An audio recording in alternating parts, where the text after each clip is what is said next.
Welcome back to my Modi food maker channel.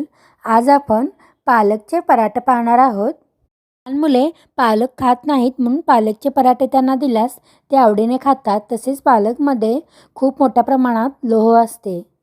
चला तर मग पाहूया आजची रेसिपी. सर्वप्रथम मी पालक स्वच्छ असे धुतलेले आहे आणि त्याला आता उकडून घेत आहे.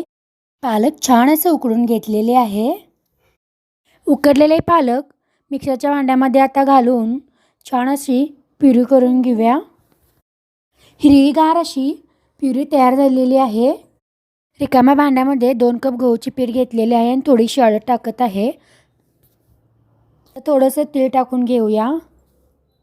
नंतर थोडंसं जिरं टाकून घेऊया आणि गरम मसालाही टाकून घेतलेला आहे. थोडीशी घरामध्ये अवेलेबल असलेली चटणी टाकून घेतलेली आहे. चवीनुसार नमकही टाकून घेतलेले आहे. आता यामध्ये मगाशी तयार केलेले पालकची प्युरी टाकून घेऊया. आता त्याच भांड्याने पाणी मिक्स करून हे टाकून घेऊया. आता हे सर्व काही छान असे मिक्सअप करून घ्यायचे आहे. आता मस्त अशी कणिक मळून घेऊया. त्यानंतर यामध्ये आलं लसूण पेस्ट टाकून घेत आहे. आता मळलेल्या पिठामध्ये 1 चमचा तेल टाकून घेऊया आणि परत त्याला छान असं मळूया. तयार झालेले कणिक आता 5 ते 10 मिनिटं ठेवून देऊया. 5 ते 10 मिनिटानंतर कणिक छान असे सेटअप झाले आहे. त्याला राऊंड शेप करून घेऊया. त्यानंतर त्यावर तेल लावून घेऊया. तेल लावून झाल्यानंतर त्याला वाळले पीठ टाकून घेऊया आणि बघा कशा प्रकारे मी घडी घालत आहे. चौकोन अशी घडी करत आहे मी आणि चौकोनच लाटून घेणार आहे. लहान मुलांना काहीतरी वेगळे आवडत असते. तेच चपाती व भाकरी गोल गोल खाऊन त्यांना कंटाळा आलेला असतो.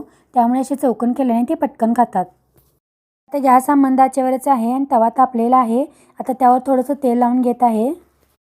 तयार झालेला पराठा तव्यावर टाकून घेत आहे आणि छान असं त्याला भाजून घेणार आहे. बघू शकता किती छान दिसत आहे हिरवा रंग.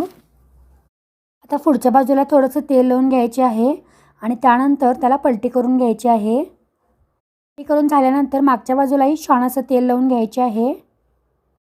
माझ्या चॅनलमध्ये नवीन असाल तर चॅनलला नक्की सबस्क्राईब करा आणि आजची रेसिपी कशी वाटली ते मला नक्कीच कमेंट बॉक्समध्ये कळवा. बघा पराठे छान असे भाजून तयार झालेले आहेत. किती छान टेक्स्चर आलेले आहे बघा. पराठे एकदम मऊ आणि लुसलुशीत झालेले आहेत.